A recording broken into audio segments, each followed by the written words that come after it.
ਵਾਹਿਗੁਰੂ ਜੀ ਕਾ ਖਾਲਸਾ ਵਾਹਿਗੁਰੂ ਜੀ ਕਾ ਖਾਲਸਾ ਵਾਹਿਗੁਰੂ ਜੀ ਕੀ ਫਤਿਹ। ਅੱਜ ਦੀ ਗੁਰਮਤਿ ਕਲਾਸ ਵਿੱਚ ਹਾਜ਼ਰੀ ਭਰਨ ਵਾਲੇ ਵੀਰਾਂ ਭੈਣਾਂ ਨੂੰ ਜੀ ਆਇਆਂ ਨੂੰ।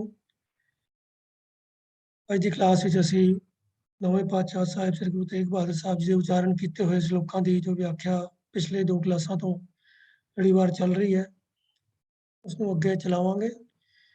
ਕੱਲ ਤੱਕ ਅਸੀਂ 10 ਨੰਬਰ ਸ਼ਲੋਕ ਤੱਕ ਦੀ ਵਿਚਾਰ ਸਾਂਝੀ ਕੀਤੀ ਸੀ। ਅੱਜ 11 ਨੰਬਰ ਸ਼ਲੋਕ ਤੋਂ ਅੱਗੇ ਵਿਚਾਰ ਕੀਤੀ ਜਾਏਗੀ। आओ पहला 11 नंबर श्लोक का पाठ करते हैं।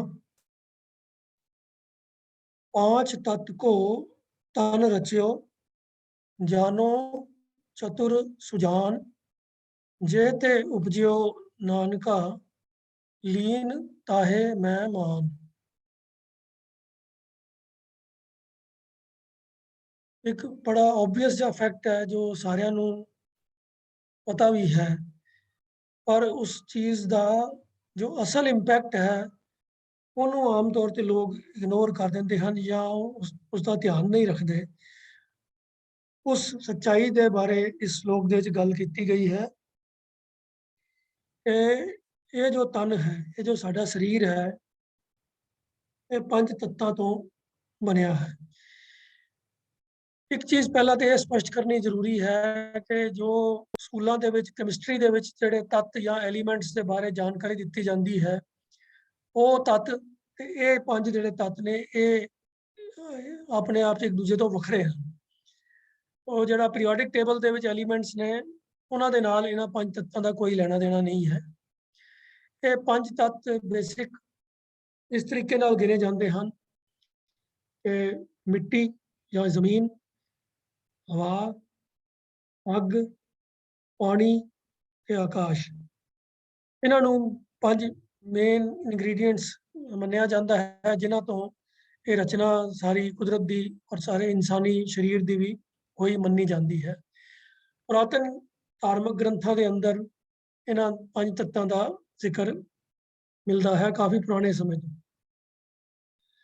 ਜਿਹੜੇ ਵੈਸਟਰਨ ਰਿਲੀਜੀਅਨ ਨੇ, ਕ੍ਰਿਸਚੀਅਨਿਟੀ ਔਰ ਇਸਲਾਮ, ਉਹਨਾਂ ਦੇ ਅੰਦਰ 5 ਤੱਤਾਂ ਦੀ ਗੱਲ ਨਹੀਂ ਆਉਂਦੀ, ਉਹਨਾਂ ਦੇ ਅੰਦਰ 4 ਤੱਤਾਂ ਦੀ ਗੱਲ ਆਉਂਦੀ ਹੈ। ਉਹ ਮਿੱਟੀ, ਆਕਾਸ਼, ਅੱਗ ਤੇ ਪਾਣੀ ਇਹਦਾ ਜ਼ਿਕਰ ਤਾਂ ਕਰਦੇ ਹਨ। ਪੰਜਵਾਂ ਤੱਤ ਉਹ ਕਹਿੰਦੇ ਆ ਜੀ ਕਿਹੜਾ ਹੈ ਹੀ ਨਹੀਂ ਕੋਈ ਪੰਜਵਾਂ ਤੱਤ, ਤੁਸੀਂ ਕਿਹੜੇ 5 ਤੱਤਾਂ ਦੀ ਗੱਲ ਕਰਦੇ ਹੋ। ਪਰ ਜਦੋਂ ਇਹ ਗੱਲ ਕਹੀ ਜਾਂਦੀ ਹੈ ਕਿ ਭਈ ਇਹ 4 ਤੱਤ ਜਿਹੜੇ ਤੁਸੀਂ ਕਹਿ ਰਹੇ ਹੋ, ਇਹ ਤਾਂ ਠੀਕ ਹੈ ਕਿ ਰਾ ਮਟੀਰੀਅਲ ਉਹ 4 ਹੀ ਤੱਤ ਹਨ, ਪਰ ਉਹ ਤੱਤ ਰਹਿੰਦੇ ਕਿੱਥੇ ਹਨ? ਉਹਨਾਂ ਨੇ ਐਗਜ਼ਿਸਟ ਕਰਨਾ ਹੈ, ਉਹਨਾਂ ਨੂੰ ਰਹਿਣ ਵਾਸਤੇ, ਉਹਨਾਂ ਦੀ ਹੋਂਦ ਵਾਸਤੇ ਸਪੇਸ ਵੀ ਤਾਂ ਚਾਹੀਦਾ ਹੈ। ਉਹ ਜਿਹੜਾ ਸਪੇਸ ਹੈ ਉਹ ਆਕਾਸ਼ ਹੈ ਜੋ ਪੰਜਵਾਂ ਤੱਤ ਹੈ। ਉਹ ਜਿਹੜੇ ਪੁਰਾਤਨ ਇੱਥੋਂ ਦੇ ਇੰਡੀਅਨ ਸਬ ਕੰਟੀਨੈਂਟ ਦੇ ਜਿਹੜੇ ਰਿਲੀਜੀਅਨ ਹਨ ਜਾਂ ਸਨਾਤਨ ਮਤ ਹੈ ਜਿਹੜਾ, ਇਹਨਾਂ ਦੇ ਅੰਦਰ ਇਹ 5 ਤੱਤਾਂ ਦੀ ਗੱਲ ਚਲਦੀ ਆਉਂਦੀ ਹੈ। ਪਰ ਇਸਲਾਮਿਕ ਔਰ ਕ੍ਰਿਸਚੀਅਨਿਟੀ ਵਾਲੇ ਜਿਹੜੇ ਪੁਸਤਕਾਂ ਨੇ ਉਹਨਾਂ ਦੇ ਅੰਦਰ 4 ਹੀ ਤੱਤਾਂ ਦੀ ਗੱਲ ਆਉਂਦੀ ਹੈ। ਖਾਕ, ਬਾਦ, ਆਤਿਸ਼ ਔਰ ਆਬ, ਇਹ 4 ਜੋ ਹਨ ਰਾ ਮਟੀਰੀਅਲ ਹਨ। ਪਰ ਗੁਰਬਾਣੀ ਦੇ ਅੰਦਰ 5 ਤੱਤਾਂ ਦਾ ਹੀ ਜਿਹੜਾ ਪ੍ਰਚਲਿਤ ਵਿਚਾਰ ਹੈ ਉਸੇ ਨੂੰ ਹੀ ਮੰਨ ਕੇ ਉਸੇ ਦੀ ਗੱਲ ਕੀਤੀ ਗਈ ਹੈ।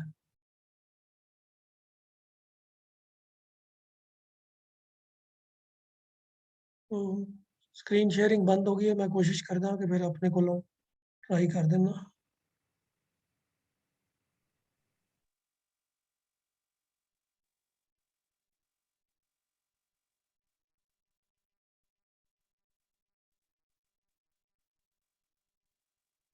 सो 11 नंबर श्लोक गुरु साहब ने गल की है, 5 तत्व को तन रचियो, जानो चतुर सुजान। जानो चतुर सुजान ये संबोधन किया है इंसान नू कि हे सियाणे, हे चतुर इंसान, तू बड़ा सूझवान है, बड़ा सियाणा है।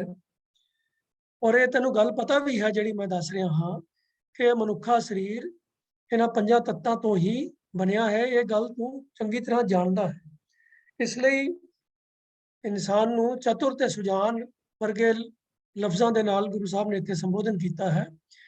पर जानकारी होने के बावजूद भी जिहड़ी चीज़ इग्नोर कर दी जाती है या जिहदा असल जो असर होना चाहिए सी जीवन के अंदर, वो क्योंकि नज़र नहीं आता, तो इस करके गुरु साहब ने इस चीज़ की लोड़ महसूस की कि भी इस सिद्धांत को फिर तो दृढ़ करवाया जाए, दोबारा तो चेतावनी दी जाए कि इस गल को चेते में रख, ध्यान में रख ये सियाणे मनुख कि जे ते उपजियो नानका लीन ताहे मेहमान, कि जिन्हां पंजा तत्तां तो ये शरीर बनया है, उपजियो है, उपज यदि उपज हुई है, यदि पैदाइश हुई है, जिन्हां पंज तत्तां तो ये शरीर बनया है, लीन ताहे मेहमान, उन्हां पंजा तत्तां विच ही इसने मुड़ के लीन हो जाना है, समा जाना है।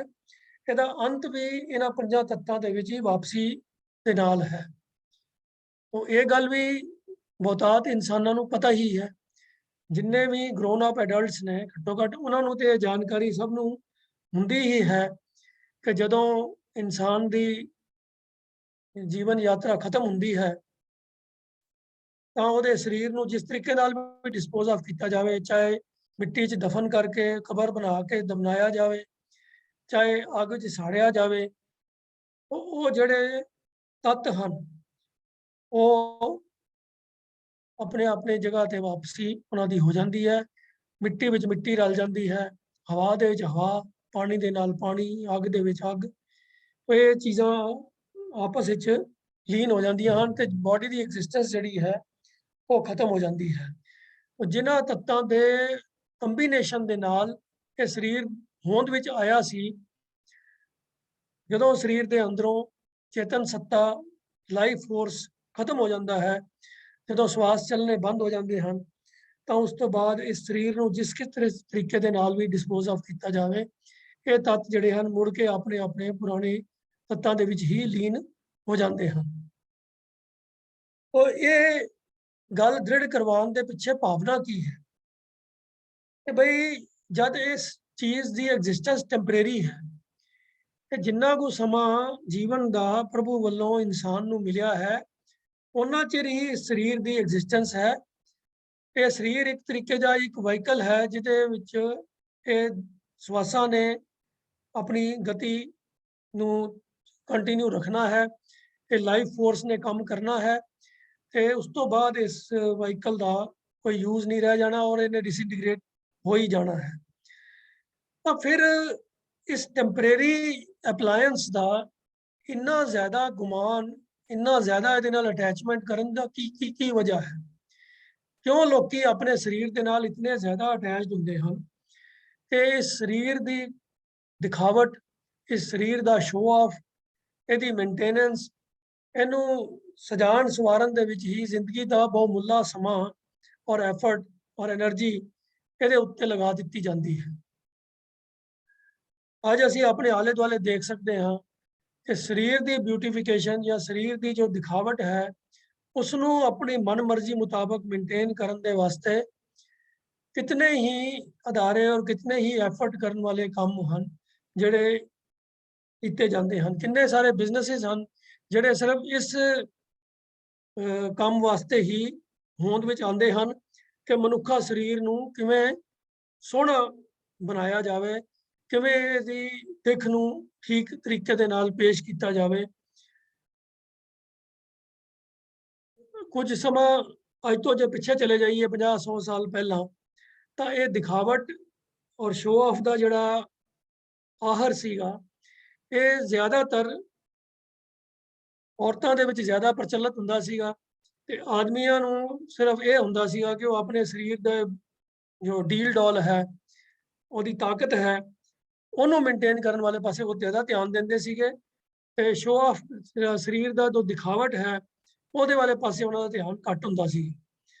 ਪਰ ਪਿਛਲੇ 50-100 ਸਾਲਾਂ ਦੇ ਵਿੱਚ ਇਹ ਰੁਝਾਨ ਕਾਫੀ ਤਬਦੀਲੀ ਆ ਗਈ ਹੈ ਇਹਦੇ ਅੰਦਰ ਵੀ ਤੇ ਹੁਣ ਆਦਮੀਆਂ ਦੇ ਵਾਸਤੇ ਵੀ ਕਈ ਤਰ੍ਹਾਂ ਦੇ ਬਿਊਟੀ ਜਿਹੜੇ ਆਈਟਮਸ ਹਨ ਉਹ ਹੋਂਦ ਵਿੱਚ ਆ ਗਏ ਹਨ ਤੇ ਉਹਨਾਂ ਦੇ ਮੈਨੀਕਿਉਰ, ਪੈਡੀਕਿਉਰ ਤੇ ਹੋਰ ਕਈ ਤਰ੍ਹਾਂ ਦੇ ਸਕਿਨ ਟ੍ਰੀਟਮੈਂਟ ਤੇ ਹੋਰ ਕਈ ਕੁਝ ਐਸੇ ਯਤਨ ਵੀ ਹੁੰਦੇ ਹਨ ਕਿ ਉਹਨਾਂ ਦਾ ਜਿਹੜਾ ਸਰੀਰਕ ਦਿਖਾਵਾ ਹੈ ਉਹ ਵੀ ਅਟਰੈਕਟਿਵ ਹੋਵੇ, ਲੋਕਾਂ ਨੂੰ ਸੋਹਣਾ ਲੱਗਣ ਵਾਲਾ ਹੋਵੇ।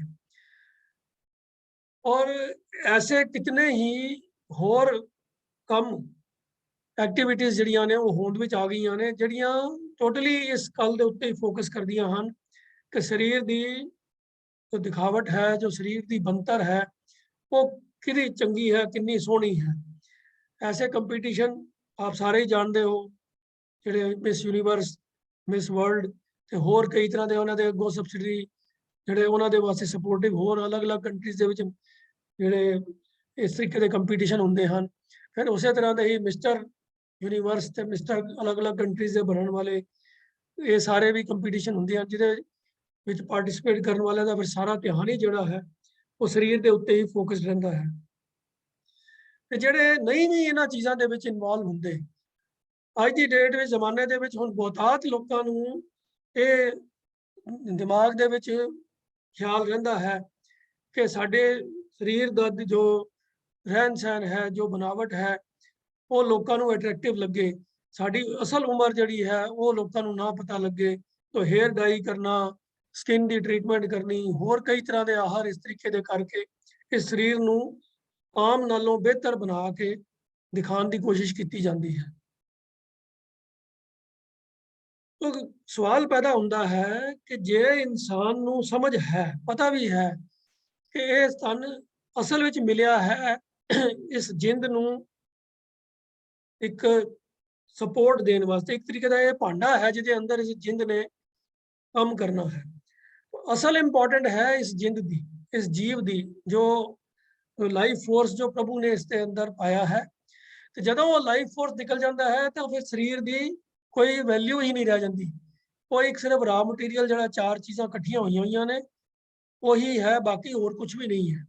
तो उसनों जल्दी तो जल्दी फिर डिस्पोज ऑफ करने की भी कोशिश की जाती है, नहीं तो डिसइंटीग्रेशन ऐसी स्टार्ट होती है कि फिर उन्होंने घर च रखना भी प्रॉपर एफर्ट तो बगैर वो मुश्किल हो जाता है, बदबू छड्डनी शुरू कर देता है।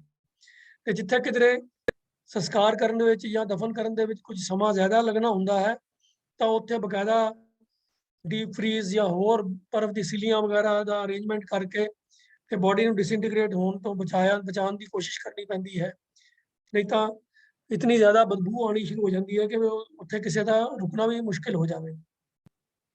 तो इस शरीर की जो असलीयत है वही है, पर ये बावजूद जिंदगी का बहुत ज़्यादा वड्डा समा धन पदार्थ और होर एनर्जी इस चीज़ के उत्ते लगाई जाती है इंसानी जिंदगी के अंदर कि शरीर को सोहना बनाया जाए, इनू ये बंदे की अटैचमेंट इतनी ज़्यादा होती है, मोह होता है कि भाई मेरा शरीर दूजिया अट्रैक्टिव लगे। तो ये ही भावना है जिसनों क्वेश्चन करदिया होया इस श्लोक गुरु साहब ने उचेचे तौर के उत्ते रचिया है कि भाई जे तेनू पता है कि ये 5 तत्तां दा बनिया होया शरीर, इसने अंत में इन्हां 5 तत्तां दे विच ही समा जाना है। इसका परपज सिर्फ उन्ना चिर तक ही है जिन्ना चिर तक ये अंदर जीव है, लाइफ फोर्स है, ये जिंद है, वो प्रभु की अंश जो है, राम की अंश जो ये अंदर काम कर रही है तो यदी कुछ वैल्यू है, अदरवाइज यदि अपने आप कोई वैल्यू नहीं है। ये तो एक भांडा है, इस भांडे को सवारन में इतना ज़्यादा जोर लाया जाए, जो अंदर वस्तु है उन्होंने इग्नोर कर दिता जाए तो ये थोड़ी हैरानी वाली गल है। तो इस पासों इंसानों की अटैचमेंट नू हटा के जो असल कारण है, जिस कारण करके मनुखा जन्म मिलया है, उधर फोकस लियाने वास्ते गुरु साहब ने इस श्लोक के अंदर ये एक तरीके की चेतावनी दी है कि जै ते उपजो नानका लीन ताहे मेहमान। जितों जिन्हों 5 तत्तां तो ये शरीर होंद विच आया है, इन्हें उही तत्त बन जाने हैं और वो तत्त ऐसे हैं जे वो वखरे वखरे साडे सामने पे होण ते उन्हां वल कोई तक्के भी ना या उन्हां तो दूर दूर रहने की कोशिश करे। अग, पानी, मिट्टी और हवा, इन्हां चारां दी अपने आप च वखरियां जो है वो कोई उन्हां दे अपीयरेंस दे वाले पासे असीं कदी ध्यान भी ना देंगे। तो इस करके इस मनुखा शरीर की जो असलीयत है उसनों इन्हां लफ्ज़ां दे विच गुरु साहब ने साडे ध्यान दे विच लिआंदा है। अगले श्लोक के अंदर फिर जो असल मकसद है मनुखा जीवन का ਉਹਦੇ ਵੱਲ ध्यान दिवांदे होया गुरु साहब कहते हैं कि घट घट मैं हरजू बसा है संतन कहो पुकार, कौ नानक ते भज मना, भौ निध उतरै पार। घट घट में हर हिरदे दे अंदर, हर शरीर दे अंदर, हर इंसान, हर मनुखा शरीर दे अंदर हरि दी जोत है। जो असल तत्त दी गल है, जिहदे वल पिछले श्लोक जिहड़ी गल अंडर करंट सीगी कि जिहदे वल ध्यान नहीं दिता जा रहा, वो हुण इत्थे गुरु साहब आप क्लीयरली बयान कर रहे हैं कि घट घट में हरजू बसै, जिहड़ा ये पंजां तत्तां दा शरीर है, उस हर शरीर दे अंदर उस हरि दी जोत बसती है, उस राम दी अंश है हर शरीर दे अंदर। और प्रभु दे प्यारियां ने, संतां ने ये गल पुकार पुकार के कही है कि जो असल चीज, जो जिहदी कोई सिग्निफिकेंस है, जिहदा मीनिंग है, जिहदे बारे सोचण दी लोड़ है, जिहदी वरतों करन दी लोड़ है, वो है घट घट में हरजू बसै। संतन कहो पुकार, पुकार पुकार के उचेचे तौर ते ध्यान दिवा के संतां ने ये गल दसी है कि उधर ध्यान करो जिहड़ा घट घट दे अंदर हरि दी अंश बस रही है। तो उन्होंने किस चीज वास्ते इस्तेमाल करना है, किस काम वास्ते इस्तेमाल करना है, मेरा शरीर की मेनटेनेंस वास्ते नहीं। शरीर नू चालू रखना जरूरी है, इंपॉर्टेंट है, पर वो लीपा पोची इंपॉर्टेंट नहीं है। तो इसलिए जो जरूरी काम है करने वाला, वो इस श्लोक की अगली पंक्ति गुरु साहब कहते हैं, कहो नानक ते भज मना, और नित उतरै पार। कि जिस हरि दी अंश तेरे अंदर मौजूद है, उसे दा भजन करना ही तेरे जीवन का मुख मकसद है। उस हरि नू भज, ओदा ध्यान कर, उसे दा सिमरन कर, जिस और उस भजन की बरकत नाल होएगा कि क्यों भजन करना है, और नित उतरै पार। ये जिहड़ा संसार समुंदर है, जो डरावना समुंदर है, इस तो तू पार हो जाएगा। जो तेरे मनुखा जीवन जिस मकसद वास्ते तेनू मिलिया है कि इस भवजल तो तू पार होना है। भवजल तो पार होने का भाव की है, ये अगे भी असीं कई बार डिस्कस कर चुके हाँ कि ये डरावना संसार का समुंदर जिहड़ा है, वो असल दे विच माया दे ही विकारां दा एक स्वरूप है। ਜਿਹੜੇ विकार मनुख ਨੂੰ ਭਰਮਾਉਂਦੇ ਹਨ, ਮਾਰਗ ਤੋਂ ਭਟਕਾਉਂਦੇ ਹਨ, ਆਪਣੇ ਮਨੋਰਥ ਤੋਂ ਪਰੇ ਲੈ ਜਾਂਦੇ ਹਨ ਤੇ ਹੋਰ ਕੰਮਾਂ 'ਚ ਉਲਝਾ ਲੈਂਦੇ ਹਨ। ਤਾਂ ਉਹਨਾਂ ਤੋਂ ਬਚ ਕੇ, ਉਹਨਾਂ ਤੋਂ ਉੱਚਾ ਉੱਠ ਕੇ ਜੀਵਨ ਨੂੰ ਬਤੀਤ ਕਰਨਾ, ਵਿਕਾਰਾਂ ਤੋਂ ਆਪਣੇ ਆਪ ਨੂੰ ਇਨਫਲੂਐਂਸ ਨਾ ਹੋਣ ਦੇਣਾ, ਬਲਕਿ ਵਿਕਾਰਾਂ ਦੇ ਉੱਤੇ ਆਪਣਾ ਕੰਟਰੋਲ ਰੱਖਣਾ ਤੇ ਆਪਣੇ ਜੀਵਨ ਦੇ ਮੁੱਖ ਮਕਸਦ ਨੂੰ ਆਪਣੇ ਧਿਆਨ ਵਿੱਚ ਰੱਖਣਾ, अपना फोकस उस पासे रखना, यही मकसद है मनुखी जीवन का। तो ये सफलता तां हो सकती है जे हमेशा सुरत दे विच उस हरि दा जो साडे घट दे अंदर ही है, साडे शरीर के अंदर ही है, उसका भजन किया जाए, उसनों अपनी याद के अंदर रखा जाए। सो इस श्लोक के अंदर इसे मुख मकसद जो मनुखा जीवन का असल मनोरथ है, ਉਹਦੇ ਵੱਲ ਧਿਆਨ ਦਿਵਾਇਆ ਗਿਆ ਹੈ कि घट घट में हरजू बसै ते कहो नानक ते भज मना। ये भजन करने नाल होएगा कि पौनिध उतरै पार, तू इस भवजल संसार सागर तो पार हो जाएगा। भाव कि इन्हां विकारां दी इन्फ्लुएंस तो तू उच्चा रहेगा, बचिया रहेगा, इन्हां दे विच खचत नहीं होएगा, इन्हां च डुब्बन तो बच जाएगा। अगले श्लोक विच हुण गुरु साहब फरमाते हैं कि सुख दुख जे परसै नहीं, लोभ मोह अभिमान, ओ नानक सुन रे मना, सो मूरत भगवान। एक बड़ी कमाल की चीज हुण इस श्लोक गुरु साहब ने पेश की है कि हर शरीर के अंदर हरि तो बस रहा है, हरि की अंश है हर शरीर के अंदर, पर हर शरीर हरि की मूर्ति नहीं है। क्यों? क्योंकि बहुतात जनता ऐसी है जिन्होंने उस राम की अंश, उस हरि की जो जोत है, ਉਹਦੇ ਵੱਲੋਂ ਉਹ ਅਵੇਸਲੇ ਹੁੰਦੇ ਹਨ, ਉਹਨਾਂ ਦਾ ਧਿਆਨ ਹੀ ਨਹੀਂ ਹੁੰਦਾ। ਉਸ ਸਰੀਰ ਦੇ ਅੰਦਰ ਹਰੀ ਦੀ ਅੰਸ਼ ਵਸਦਿਆਂ ਹੋਇਆ ਹੋਣ ਦੇ ਬਾਵਜੂਦ ਵੀ ਇਨਸਾਨ ਉਸ ਤੋਂ ਵੱਲੋਂ ਅਵੇਸਲੇ ਹੁੰਦੇ ਹਨ। ਉਹਨਾਂ ਦੇ ਅੰਦਰ ਜੋ ਹਉਮੈ ਹੁੰਦੀ ਹੈ, ਉਹ ਇੱਕ ਦੀਵਾਰ ਖੜੀ ਕਰ ਦਿੰਦੀ ਹੈ, ਜਿਹਦੇ ਨਾਲ ਜਿਸ ਦੀ ਵਜ੍ਹਾ ਦੇ ਨਾਲ ਉਹਨਾਂ ਦਾ ਸੰਬੰਧ ਉਸ ਹਰੀ ਦੀ ਅੰਸ਼ ਤੋਂ, ਉਸ ਜੋਤ ਤੋਂ ਟੁੱਟ ਜਾਂਦਾ ਹੈ। ਔਰ ਜਿਸ ਕਰਕੇ ਫਿਰ ਉਹ ਵਿਕਾਰਾਂ ਦੇ ਵਿੱਚ ਖਚਤ ਹੋਏ ਹੋਏ केवल माया के सुख आराम के साधन ही इकट्ठे करने में जीवन बतीत कर देंगे हैं ते भौजल दे विच, इस भवजल के अंदर ही गर्क हो जाते हैं। पर वो विरले हैं विरले नहीं कने जिन्हां दी अवस्था इस श्लोक नंबर 13 ਵਿੱਚ ਗੁਰੂ ਸਾਹਿਬ ਬਿਆਨ ਕਰ ਰਹੇ ਹਨ ਕਿ ਸੁਖ ਦੁੱਖ ਜੇ ਪਰਸੈ ਨਹੀਂ ਲੋਭ ਮੋਹ ਅਭਿਮਾਨ।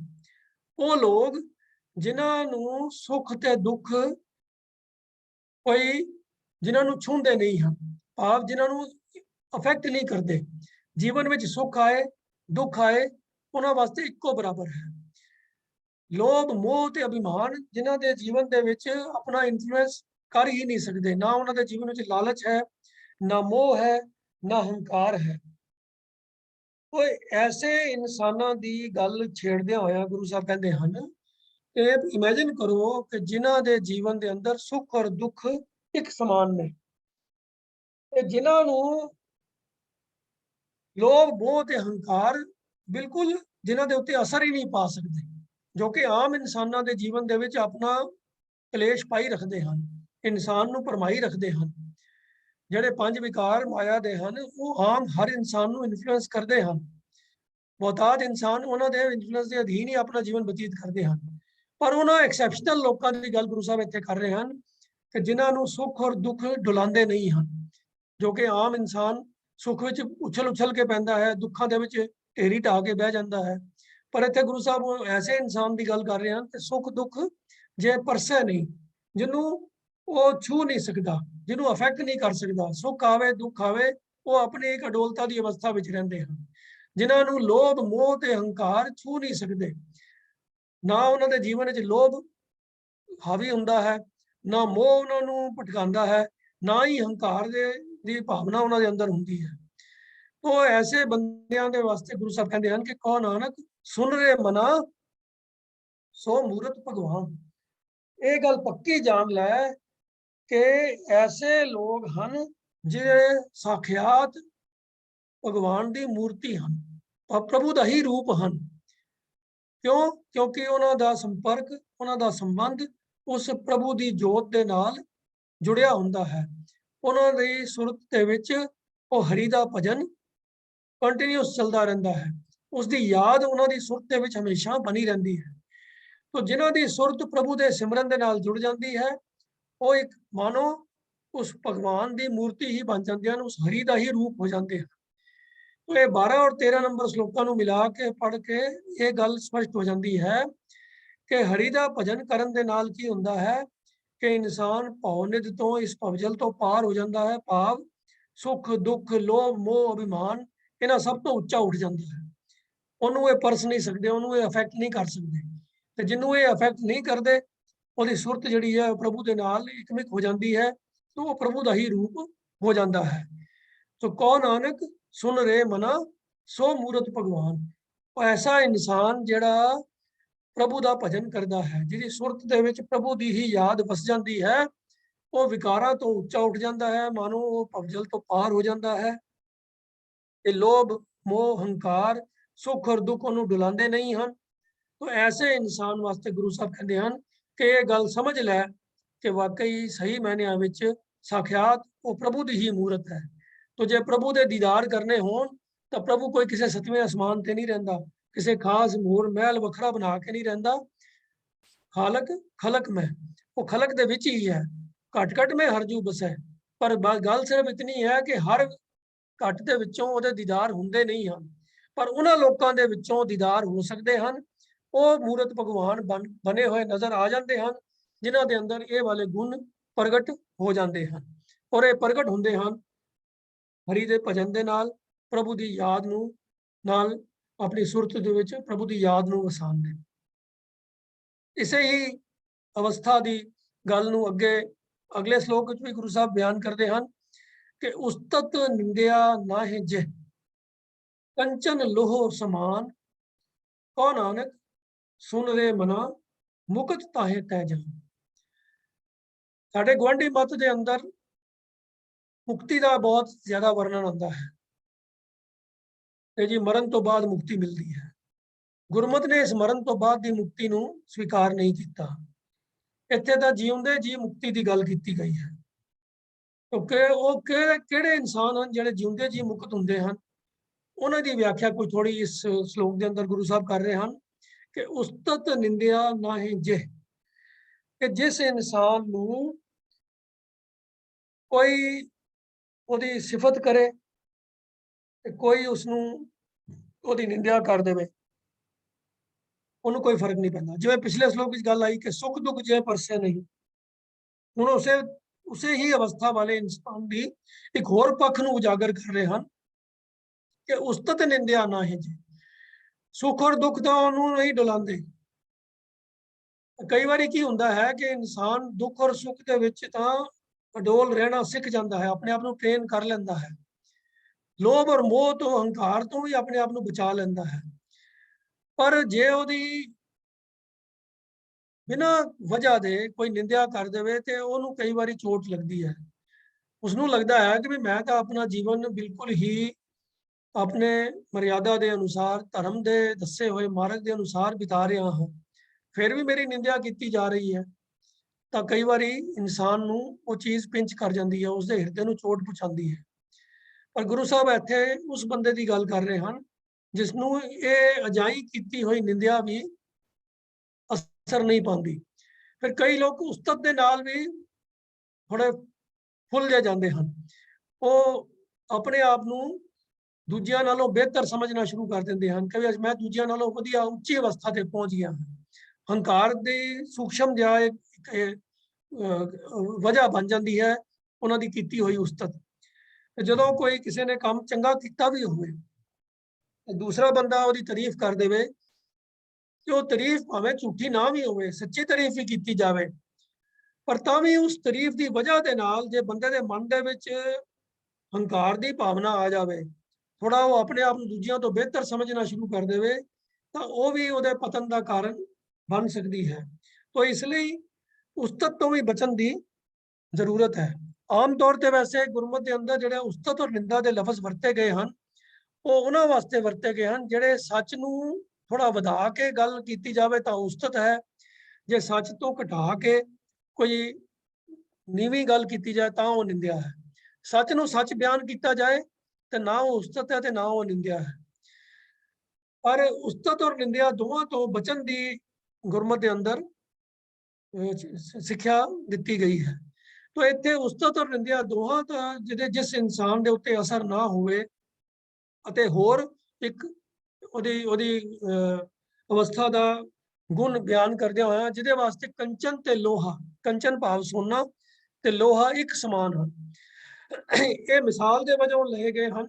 ਭਾਵ ਇਹ ਹੈ ਕਿ ਬਈ ਲੋਹਾ ਆਮ ਤੌਰ ਤੇ ਬੇਸ ਮੈਟਲ ਹੈ ਜਿਹੜਾ ਸਸਤਾ ਗਿਣਿਆ ਜਾਂਦਾ ਹੈ, ਆਮ ਸਧਾਰਨ ਚੀਜ਼ਾਂ ਵਾਸਤੇ ਵਰਤਿਆ ਜਾਂਦਾ ਹੈ। ਸੋਨਾ ਮਹਿੰਗਾ ਹੈ, ਪ੍ਰੈਸ਼ੀਅਸ ਮੈਟਲ ਹੈ, ਤੇ ਖਾਸ ਚੀਜ਼ਾਂ ਦੇ ਵਾਸਤੇ ਜਾਂ ਬੜੀਆਂ ਕੀਮਤੀ ਚੀਜ਼ਾਂ ਦੇ ਵਾਸਤੇ ਹੋਵੇ ਤਾਂ ਹੀ ਉਹਨੂੰ ਮੰਨਿਆ ਜਾਂਦਾ ਹੈ ਕਿ ਬਈ ਉਹ ਮਹਿੰਗਾ ਹੈ, ਬਿਹਤਰ ਹੈ।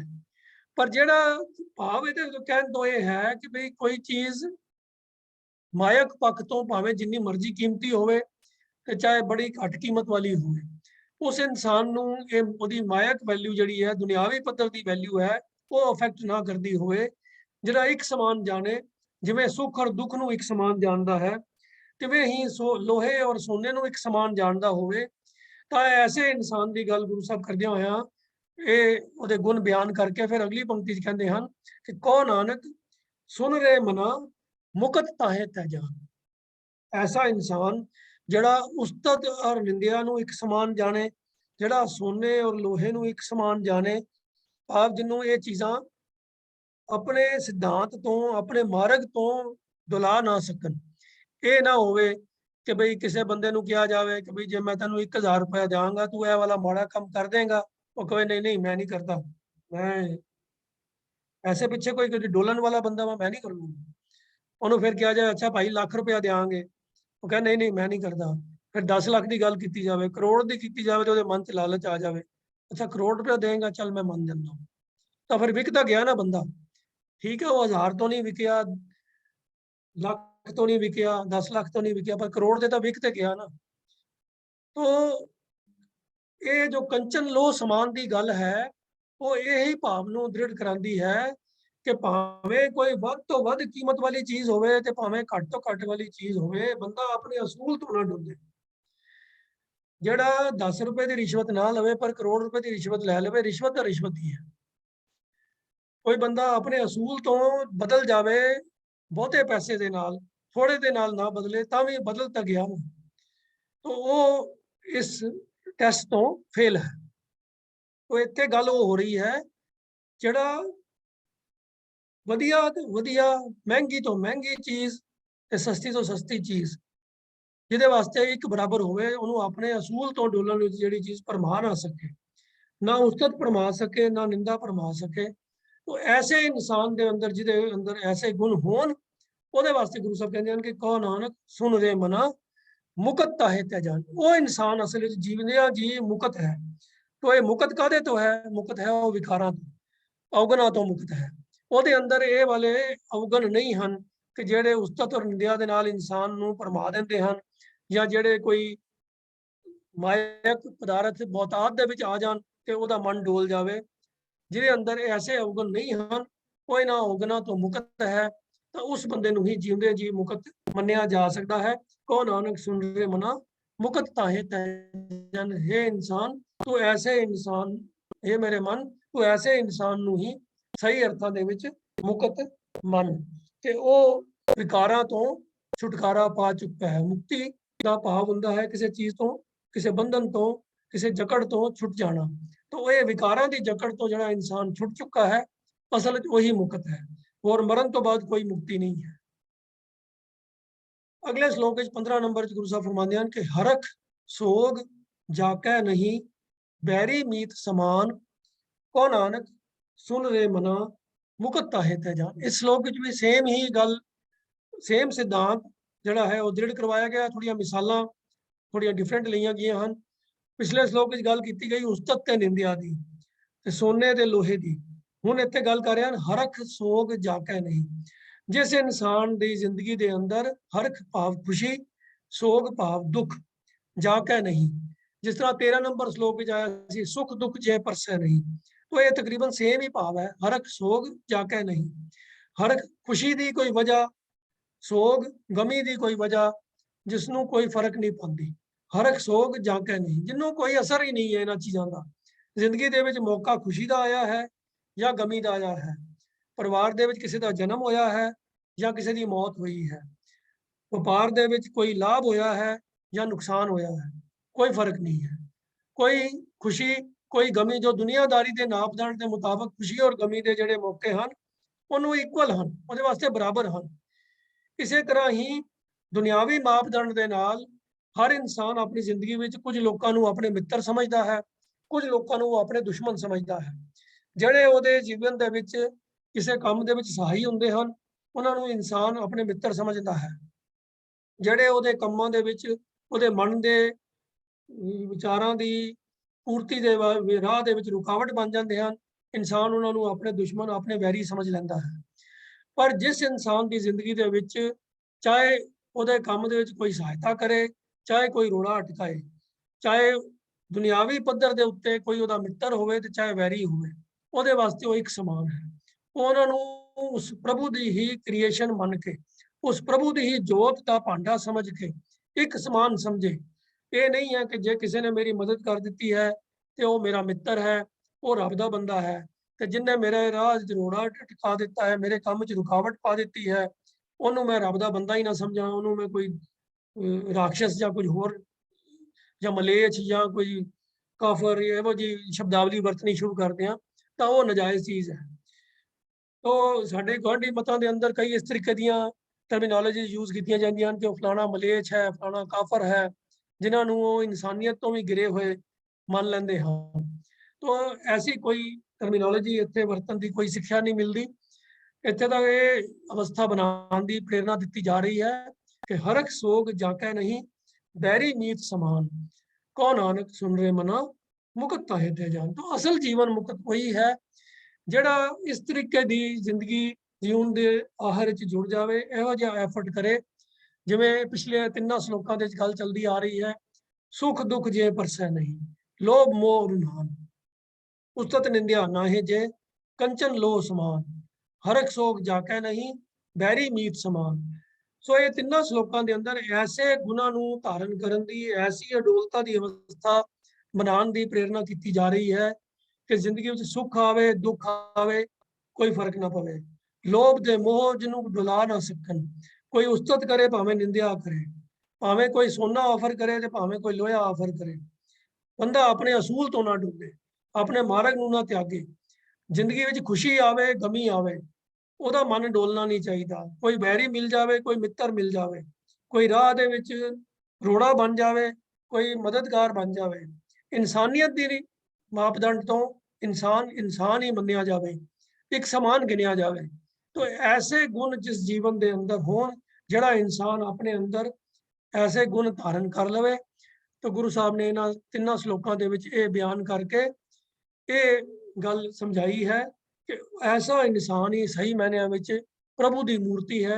ਉਹਦੇ अंदर मानो जो प्रभु की हरि की जोत है, ਉਹਦੇ ਨਾਲ ਉਹਦਾ संबंध जुड़ जाता है, ਉਹਦੀ सुरत उस प्रभु की याद ਦੇ ਵਿੱਚ जुड़ी रहती है। ਤਾਂ ਹੀ ਇਹ ਗੁਣ ਜ਼ਿੰਦਗੀ ਦੇ ਵਿੱਚ ਆਉਂਦੇ ਹਨ। ਔਰ ਐਸੇ ਹੀ ਬੰਦੇ ਨੂੰ ਜੀਵਨ ਦੇ ਜੀ ਮੁਕਤ ਮੰਨਿਆ ਜਾ ਸਕਦਾ ਹੈ, ਜਿਹਦਾ ਵਿਕਾਰਾਂ ਤੋਂ ਜਿਹਦੀ ਖਲਾਸੀ ਹੋ ਜਾਵੇ, ਜਿਹਦਾ ਵਿਕਾਰਾਂ ਤੋਂ ਛੁਟਕਾਰਾ ਹੋ ਗਿਆ ਹੋਵੇ। तो ऐसा इंसान ही मुक्त सही मायने ਵਿੱਚ ਗਿਣਿਆ ਜਾ ਸਕਦਾ ਹੈ, ਜਿਹੜਾ ਜੀਵਨ ਮੁਕਤ ਹੈ। तो ऐसे सिख मत के अंदर, गुरमत के अंदर कोई मुक्ति का कॉन्सैप्ट नहीं है कि मरण तो बाद मुक्ति मिलनी होवे। आम साडे गुआढ़ी मत दे विच ना बड़ा प्रचलित अखान है जी कि आप ना मरीए ते मुकत ना होइए, या कुछ इस तरह की गल्लां भी कोई कहंदे ने कि आप ना मरीए स्वर्ग ना जाइए। तो बई उन्हां दा कॉन्सैप्ट स्वर्ग नरक दा होएगा, कोई मुक्ति दा कॉन्सैप्ट मरण तो बाद दी मुक्ति दा होएगा। गुरमत के अंदर जीवन मुकत की गल है, और जीवन मुकत दी जो निशानियां हैं, जो कसौटी है, वो इन्हां श्लोकां च गुरु साहब ने बयान की है। सुख दुख होवे एक समान अवस्था दे विच रवे, अडोल अवस्था दे विच रवे। लोभ दे मोह उहदे मन नूं डुला ना सकन, उस्तत निंदिया उहदी अवस्था नूं ना बदल सकन। कंचन ते लोहो एक समान नजर आन, उहदी सोच नूं करप्ट ना कर सकन। जीवन दे दुख और सुख उहनूं डुलान ना, वैरी ते मित्र एक समान लगन, इंसान इंसान नजर आवे। ऐसे इंसान दे जिहदी अवस्था बन जावे, और वो बनदी अवस्था है जे हरि दे भजन दे विच सुरत जुड़ जावे। वो भवजल तो पार वही हुंदा, जिवें श्लोक नंबर 12 दे विच गल कीती गई सी कि ਉਹਦੇ करके ही तू इस भवजल तो पार हो सकता है। तो कहो नानक ते भज मना भौ नित उतरै पार। तो ये हरि दा भजन, हरि दी याद दे विच सुरत जोड़नी ही इको एक तरीका है, ਜਿਹੜਾ ਇਹਨਾਂ ਵਿਕਾਰਾਂ, ਇਹਨਾਂ ਕਮਜ਼ੋਰੀਆਂ ਤੋਂ ਉੱਚਾ ਉੱਠਣ ਦੀ ਸਮਰੱਥਾ ਬਖਸ਼ਿਸ਼ ਕਰਦਾ ਹੈ। तो प्रभु की बख्शिश हुंदी है, ਜਿਹੜੇ प्रभु ਦੇ ਨਾਲ ਸੁਰਤ ਜੋੜਦੇ ਹਨ, ਉਹ ਇਹਨਾਂ ਵਿਕਾਰਾਂ ਤੋਂ ਇਨਸਾਨ ਨੂੰ ਉੱਚਾ ਉਠਾ ਦਿੰਦੇ ਹਨ। ਇਹ ਗੁਨਾਹ ਦੀ ਉਹਦੇ ਅੰਦਰ ਪ੍ਰਵੇਸ਼ ਹੋ ਜਾਂਦਾ ਹੈ, ਤੇ ਔਗੁਣਾਂ ਤੋਂ ਉਹਦਾ ਬਚਾਅ ਹੋ ਜਾਂਦਾ ਹੈ। तो ਇਹਨਾਂ ਸ਼ਲੋਕਾਂ ਦੇ ਅੰਦਰ ਗੁਰੂ ਪਾਤਸ਼ਾਹ ਨੇ ਐਸੀ ਪ੍ਰੇਰਨਾ ਸਾਨੂੰ ਸਾਰੇ ਜੀਵਾਂ ਨੂੰ ਦਿੱਤੀ ਹੈ ਕਿ ਜੀਵਨ ਮੁਕਤ ਦੀ ਜੋ ਅਵਸਥਾ ਹੈ, ਜਿਉਂਦੇ ਜੀ ਅਸੀਂ ਹਾਸਲ ਕਰ ਸਕਦੇ ਹਾਂ। ਅੱਜ ਦੀ ਵਿਚਾਰ ਨੂੰ ਇੱਥੇ ਹੀ ਸਮਾਪਤ ਕਰਦੇ ਹਾਂ ਜੀ। ਹੋਈਆਂ ਭੁੱਲਾਂ ਦੀ ਖਿਮਾ। ਵਾਹਿਗੁਰੂ ਜੀ ਕਾ ਖਾਲਸਾ, ਵਾਹਿਗੁਰੂ ਜੀ ਕੀ ਫਤਿਹ।